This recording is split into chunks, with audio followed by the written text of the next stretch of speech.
Hello and welcome everyone. मेरा नाम है सौरभ कुमार और आप लोग देख रहे हैं कॉमर्स नॉलेज हब। तो आज की वीडियो में हम लोग बैंकिंग स्ट्रक्चर ऑफ इंडिया के बारे में जानेंगे।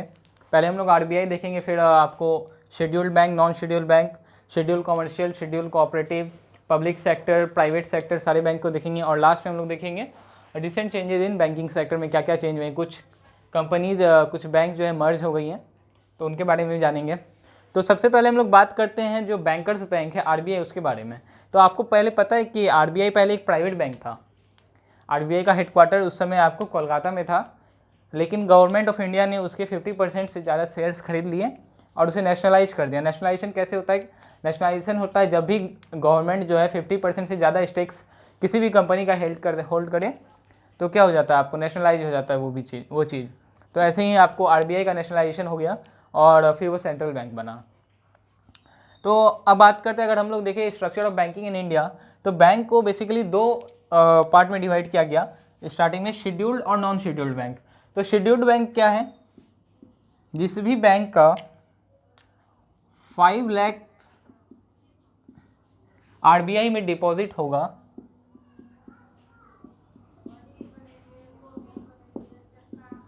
वो सारी बैंक कहलाती है शेड्यूल्ड बैंक, और जिसके नहीं है वो कहलाती है नॉन शेड्यूल्ड बैंक। ये एकदम छोटा सा और सबसे अच्छा डिफरेंस है समझने का, शेड्यूल्ड बैंक और नॉन शेड्यूल्ड बैंक को। तो उसके बाद आगे बढ़ते, तो शेड्यूल्ड बैंक को दो पार्ट में डिवाइड किया गया, शेड्यूल्ड कॉमर्शियल बैंक और scheduled cooperative bank. Scheduled commercial bank किस पर्पज़ के लिए था? जहाँ भी कॉमर्स का रिलेटेड बात आता है, क्या होता है? प्रॉफिट अर्न करना, प्रॉफिट अर्निंग। तो शेड्यूल्ड कमर्शियल बैंक का मेन मोटो क्या है? प्रॉफिट अर्न करना। लेकिन शेड्यूल्ड कोऑपरेटिव बैंक का मेन मोटो क्या है? डेवलपमेंट।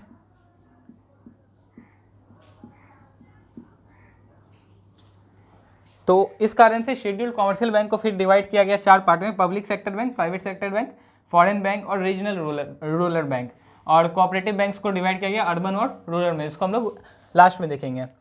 तो शेड्यूल्ड कमर्शियल बैंक में सबसे पहले आता है आपका public sector bank. Public sector bank का क्या हुआ? जो गवर्नमेंट के अंडर आता है, जिसको गवर्नमेंट चलाती है। तो जैसे आपको पब्लिक सेक्टर बैंक में एग्जांपल्स क्या हो जाएगी? एसबीआई और bank of Baroda, central bank, union bank, ये सारे कौन सा एग्जांपल आपको पब्लिक सेक्टर बैंक का। फिर प्राइवेट बैंक में कौन आ जाता है? आपको एचडीएफसी आता है, आपको प्राइवेट बैंक। बंधन बैंक आपका प्राइवेट बैंक हुआ। तो इसका एग्जांपल अगर लिखे तो एचडीएफसी, और इसका तो बहुत सारे example, SBI, PNB, Indian bank, ये सारा किसका है? Public sector bank. फिर फॉरेन बैंक का बात करें तो फॉरेन बैंक में भी आपको बहुत सारे बैंक हैं। सिटी बैंक एक फॉरेन बैंक है। और कौन सा बैंक है? डीबीएस है। ये सारी बैंक जो क्या है, ये सब फॉरेन बैंक। फॉरेन बैंक का मतलब क्या है? यहाँ नेम से ही क्लियर, क्या यहाँ का बैंक नहीं, वो विदेश का बैंक है, मतलब आउट ऑफ इंडिया का है। सिटी बैंक इंडियन बैंक नहीं है, डीबीएस भी इंडियन बैंक नहीं है। ये सारी कहाँ की बैंक है? इंडिया से बाहर की बैंक है। फिर आता है आपको आरआरबी, रीजनल रूरल बैंक्स, इसे हम लोग लास्ट में देखेंगे, पहले ये सबको देखते हैं। तो स्टार्टिंग करते हैं हम लोग पब्लिक सेक्टर बैंक से। तो पब्लिक सेक्टर बैंक में इनिशियली 19 नेशनलाइज्ड बैंक थी और एसबीआई प्लस 5 एसोसिएट्स थे। तो एसबीआई प्लस 5 एसोसिएट्स आपको टोटल हो गए 6 प्लस 19, 25 बैंक्स पहले आपको नेशनलाइज थी, +1 पहले +1 आपको थी आईडीबीआई, जो आप प्राइवेट बैंक में चली गई है, आईडीबीआई, और एक है भारतीय महिला बैंक। तो टोटल पहले 27 आपके पब्लिक सेक्टर बैंक थी। लेकिन आज कितने टोटल पब्लिक सेक्टर बैंक है? तो अभी करेंटली 12 है, currently 12 public sector bank in India. अभी कितनी है? अभी करेंटली 12 पब्लिक सेक्टर बैंक है, क्योंकि बहुत सारी बैंक मर्ज हुई है। जैसे आपको oriental bank of commerce plus United bank of India, ये दोनों मर्ज हो गई पीएनबी के साथ। फिर सिंडिकेट बैंक और कैनरा बैंक मर्ज हो गई। फिर इलाहाबाद बैंक और इंडियन बैंक मर्ज हो गई।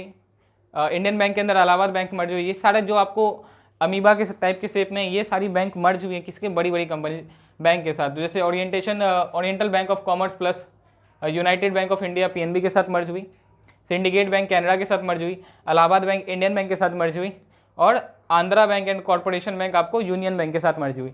तो यहाँ पे मैंने ये दोनों को घेरा है, ये यूनाइटेड बैंक है और ये यूनियन बैंक है, तो दोनों में अंतर है, दोनों को एक ही मत ले लेना, यूनाइटेड बैंक अलग है, यूनियन बैंक अलग है। तो हम लोग अब आगे बात करते हैं प्राइवेट सेक्टर बैंक के बारे में। तो अभी करेंटली प्राइवेट सेक्टर बैंक कितनी है, तो अभी 20+2, 20 पहले थी, अब 2 और ऐड हुई।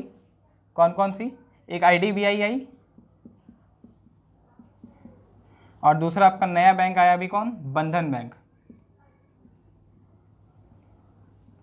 तो अभी करेंटली प्राइवेट सेक्टर बैंक कितनी है, 22 है, 20+2, 20 पहले से थी, IDBI अभी नई ऐड हो गई इसमें, और बंधन बैंक। तो अब अगर हम आगे बात करते हैं फॉरेन बैंक के बारे में, तो बेसिकली ये हम लोग कमेटी के बारे में बात करने वाले हैं, नरसिम्हम कमेटी। उसमें सबसे पहला आपको जो रिकमेंडेशन उनके द्वारा था कि फॉरेन बैंक को लाने के लिए जिसमें 100% FDI हो, क्या हो, 100% FDI, मतलब कि इन्हीं का सारा पैसा लगा होगा, जिसको हेल्प रेगुलेट करने या मेंटेन करने में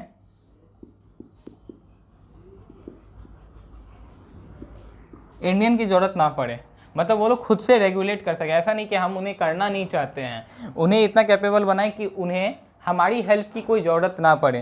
तो ये आपके फॉरेन बैंक के बारे में था।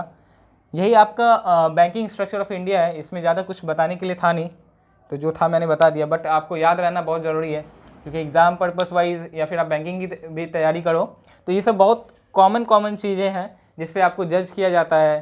चाहे आप SSC CGL की तैयारी करें या फिर इंटरव्यू में ऐसे ही क्वेश्चन आपको पूछे जाते हैं कि अभी कितने प्राइवेट सेक्टर बैंक हैं और प्राइवेट सेक्टर बैंक में कौन नया ऐड हुआ है, तो ये सब पता होना ज़रूरी है। तो इस वीडियो में इतना ही रखते हैं, थैंक यू।